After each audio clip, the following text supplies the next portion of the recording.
We're entering a time where the tides are starting to shift and the power of the feminine is starting to rise. And here's an interesting thing, is that I truly believe now is the time where men need to recognize that they're not showing up for women the way that they should.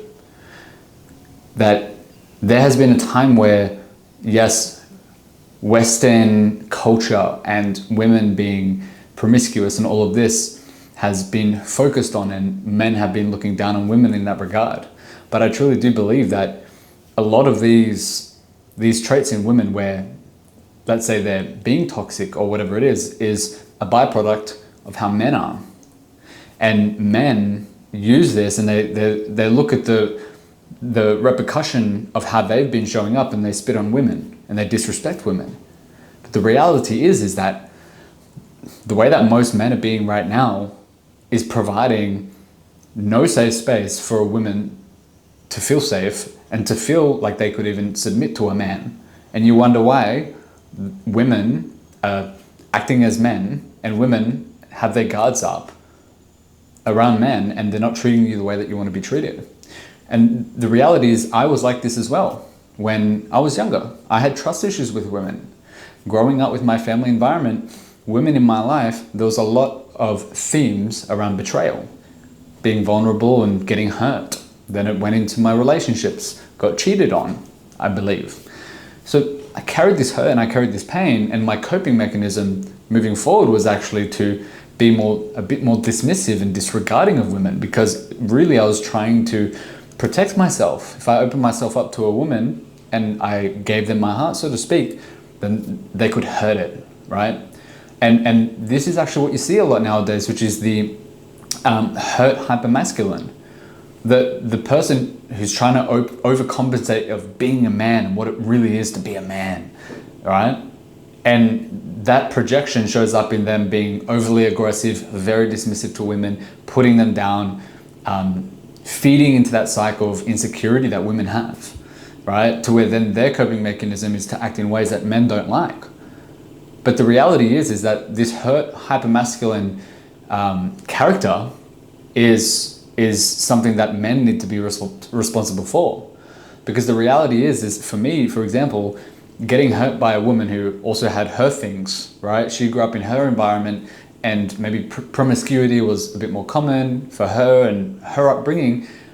For sure, like I entered a relationship where that didn't work out too well and it fed into that narrative, right? But I truly took that and subconsciously believed that all women were like that. And it's just not the case. And that's usually what happens, is that we might get exposure to a certain behavior and we take it on for most of our lives. And then we create associations. So my association was lack of trust, betrayal, and there was a bit of that hurt hypermasculine that I had taken on. It wasn't until that I actually entered another relationship with that personal development mindset, being aware, being called out of certain behaviors, being extremely vulnerable regardless how uncomfortable it was, that I could really start stepping into that other phase. And it's so funny because you'll have men who go, oh, he's a pussy, he's, opening his heart up to a woman, like, that's fucking gay.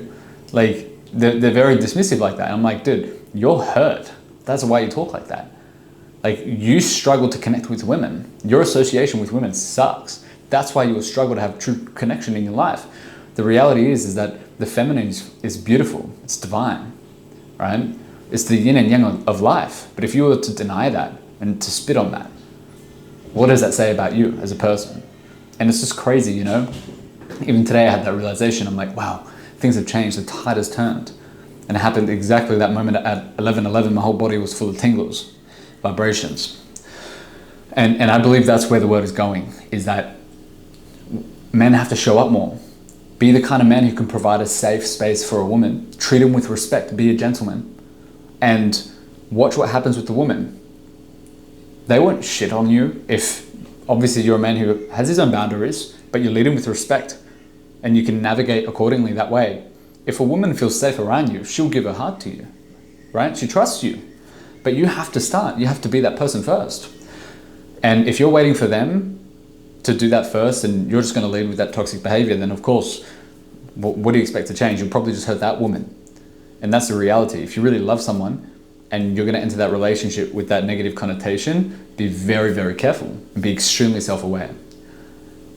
It's very common nowadays that this culture of degeneracy and toxicity is promoted, and there's music about it, like treating people like shit, even sexually. And I think you just have to be extremely careful what you let in, what you believe, and question everything, and take responsibility for certain things in your life and patterns. Because now, I mean, like yesterday I get a call from my mum, I hang it up, then my sister calls me, then I hang it up, then my girlfriend calls me. I'm like, wow, I've got these 3 beautiful women in my life who come to me for help, who come to me for reassurance. I'm like, that's fucking change. And I appreciate them. Like, what's a world without a beautiful woman? What's a world without having that feminine energy to embrace as well? But you got to show up as that person. That is so important. Provide the safety and work with whatever trust issues you have and heal that side of you. Otherwise, it's going to show up in very toxic behaviors and it's going to sabotage a future connection of yours. So anyways, I hope that helps. My name is Gill. I've actually created a free community now on personal development teachings and true transformation in order to become the kind of person that you want to be, who pretty much creates the life that they want to live. I've actually been coaching sales professionals for the last couple of years. I've coached fitness for at least 7 years or so now, and I've been helping people with a level of personal transformation now, making sure that they are showing up as who they want to be in order to create the life that they want to live. And there's that complete level of alignment. If you want to know more about those kind of teachings, check the link in the description. It's a free community that you can join. There'll be some content there for you, and you can actually jump on the weekly calls with me in order to ask some questions, and I'll be more than happy to help you out. Much love. Speak soon.